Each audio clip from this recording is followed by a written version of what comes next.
Okay, I'm gonna ink this up and do a little bit of cleanup. So I figure this is a good time to show you those steps. So I got my different microns, micron 2, this one's 0.005, of other ones here. Here's my color, this is a great one actually. Here's the other one, black liner. So yeah, whatever works for you. Uh-oh, here comes Kitty. Time for Studio Kitty. Hello. What's he gonna do? Here's a little paw. Okay, I like to start off with a smaller one. You can always put a thicker one on later, but it's hard sometimes when you start a little too thick. So we'll do the eyes first. I messed up my curve there already, dang it. Hello, kitty. Yeah, sometimes you gotta wait till pet your kitty some before you start doing your detail. Let's see if I can fix that later. And you can always go into the computer and fix stuff too. Whiteout's kind of a pain. There we go.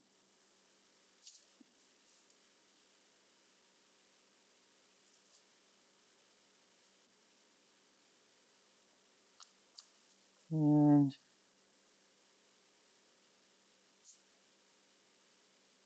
I thought the little dots were kind of funny. Make sure the cheekbone has got some kind of separation from the jawline where the ears are.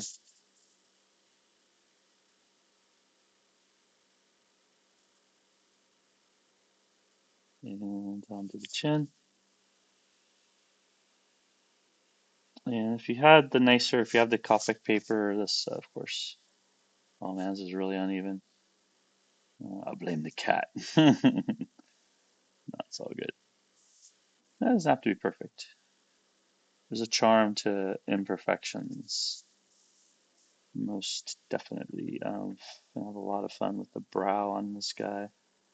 So yeah, I'll play around with actually um,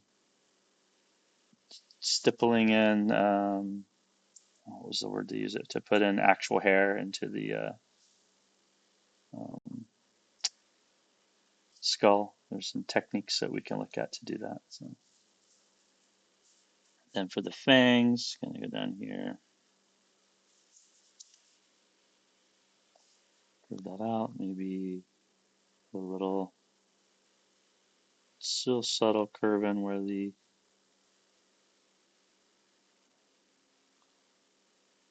fangs are pressed against the both the upper and lower lip. A little bit on the chin there. And, eye socket here. And we can play more with the hairline of the skull.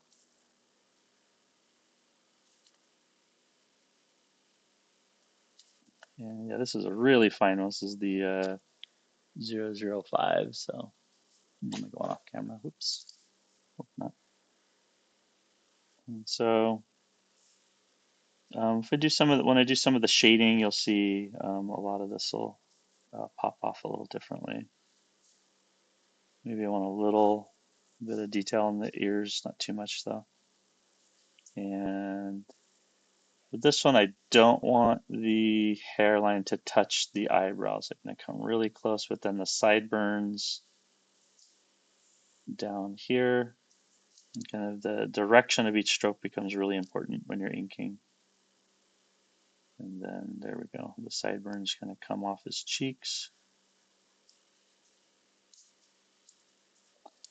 And yeah, I like his like different color. Maybe I'll run with that. Maybe I'll make one eye clearly bigger than the other because give him some asymmetry. And then bring this one down a little more, and a little bit of eyelash.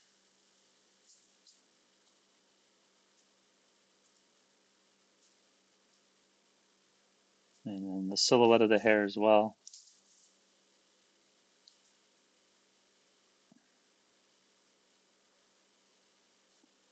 the hair comes down, you kind of want to make sure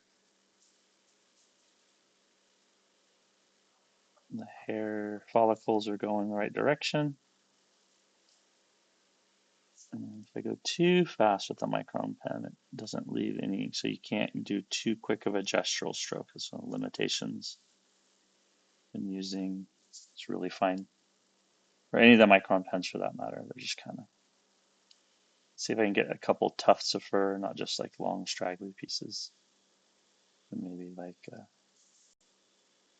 chunk together, especially in the front. And if I did the side view of this, show a little differently. But yeah, big, certainly big Tim Burton fan. So the influences you can identify as you're doing some of this stuff. Well, who had the green hair? Oh, Beast Boy. Yeah, I don't think I was channeling Beast Boy exactly, but the color of the teal pencil definitely channels Beast Boy.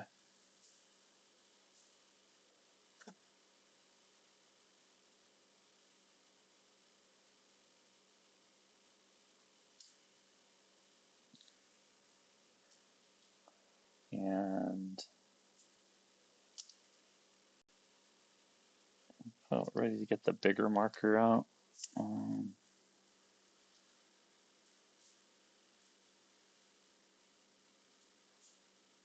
Finish those cheekbones, maybe define that jaw. Oh yeah. Uh-oh, here comes Kitty again. Hurry, hurry. Maybe get a little curl, a little flip up some of these hairs. And again, you'll really fun to play with this and finish these in 3D in the sculpt. So I know I'll keep saying that, but when we get there, you'll see. You can also experiment and play with this in digital. ZBrush for iPad just came out.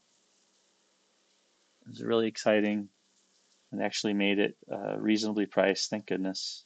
Thank you, Maxon, for buying Pixelogic, and the interface and the pricing, like the two things that made ZBrush horrible and beautiful at the same time. It looks like they're listened to their customers and maybe fix those issues. We'll see if they stick to it or not. Then again, it might just be customer acquisition and they go out and change the licensing and pricing 6 months later. There we go. All right, yeah. So he's looking really, he's looking really scraggly now.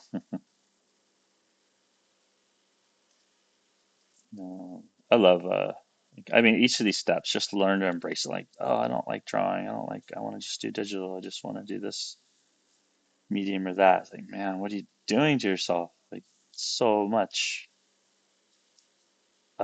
fun. Each medium offers something different that you can't do with other mediums.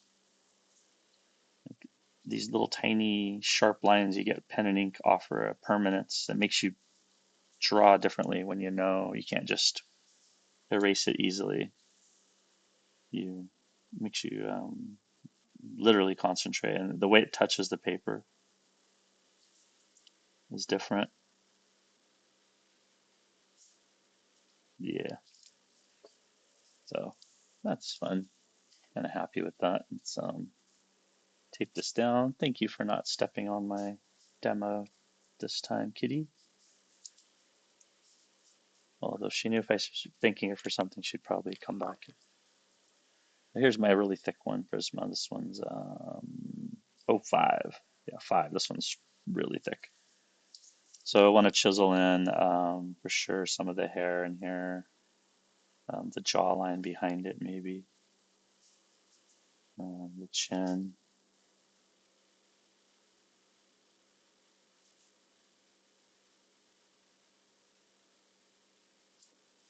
There we go. If I had the good Denral or Copic paper, really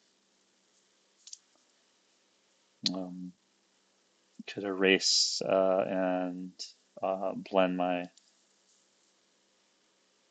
colors on here a little more, which I'll get to that point in just a moment here, but let's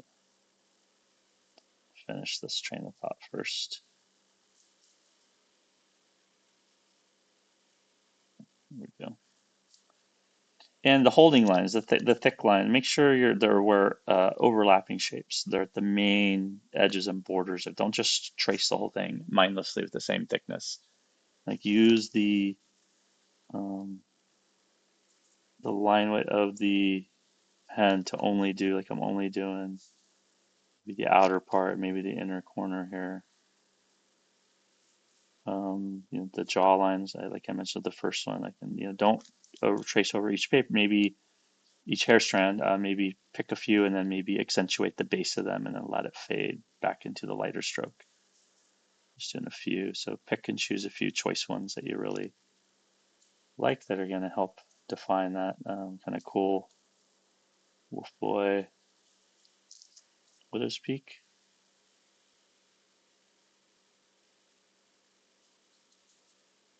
If I get a little mindless there, like I just did, stop, catch yourself. Try not to be too redundant in your stroke types. While it is good to have some repetition of pattern and stroke, yeah, it's usually not. You don't want to overdo it. And then I was talking about I messed this up really bad over the top, so let's go ahead and just bite the bullet here and just fill those in. Maybe not what I wanted initially, but it's okay.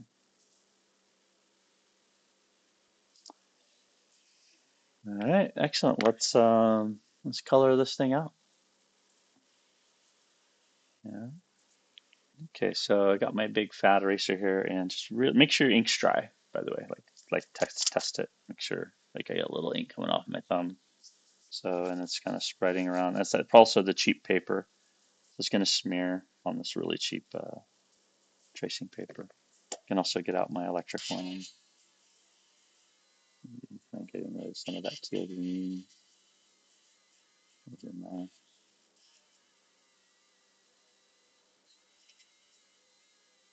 There we go. And then kind of stroking the same stroke with the hair in some instances here and there. But remember, when we scan this, so we get it and we go digital, we're gonna have we can make color comps. We can do as many colors as we want. A lot of flexibility. So I'm not too worried about losing my lines here. Or losing the color, I should say. The colors we use so far were purely for design purposes, for structure, and for building our puppet anatomy. So there we go. So that came out quite nicely. Let's grab our shaders now. So I'm gonna, again, this might be a little rough with the cheap paper, but I do have a variety of colors here. We'll see if Kitty's gonna not intervene. Yeah, you're gonna let me do this. Here's what I like to use: my water-based Tombow, light blues, some light grays, a blender, a clear blender, one cool color usually mixed together with a warm color. That should be all right, and then a little darker. So shadow ends to the hair first. That's pretty straightforward. We'll just kind of use the brush tip here and following some of the hair follicle.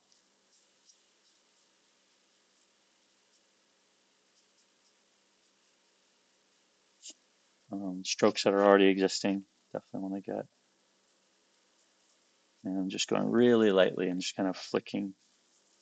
And this took years of practice, so you might not even use the brush pens at all. I'm not asking you or expecting you to, but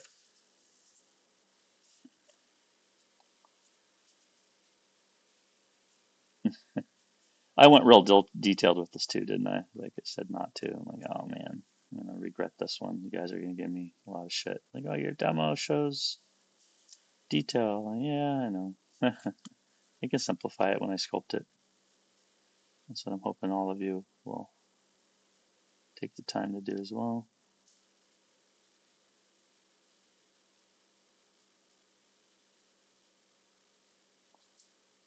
There we go.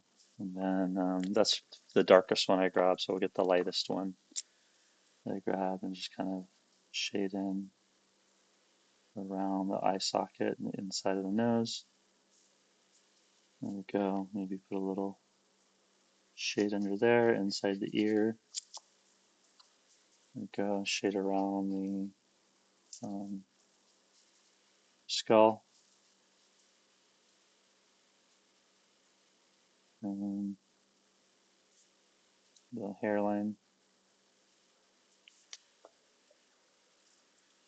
And little mutton chops, I guess is the right word, underneath the cheekbone. Let's shade that hole right there. And underneath the lip and under the jawline and the neck for sure. And then as you go back over it with these pens, stuff starts to pop out a little more even. So yeah, there's my little uh, wolf boy,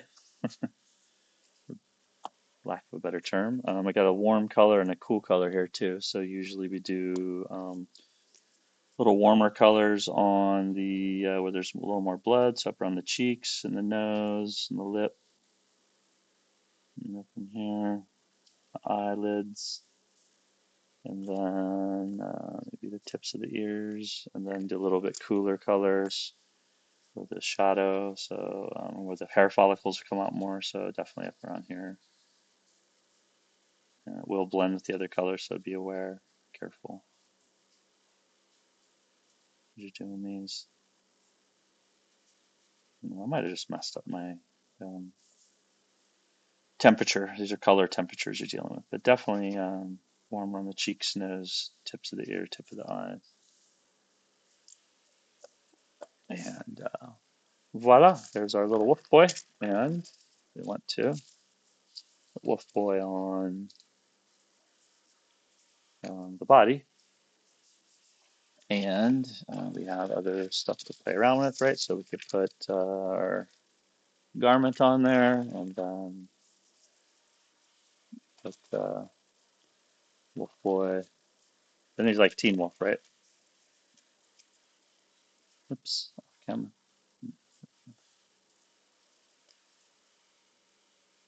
All right, so there you go. That should get you to your finished product. You can ink the whole thing, and you don't have to color it or shade it necessarily, but you do want to ink your final lines and keep it nice and simple. I'll try and do a simpler graphic one for you for the last demo on this series.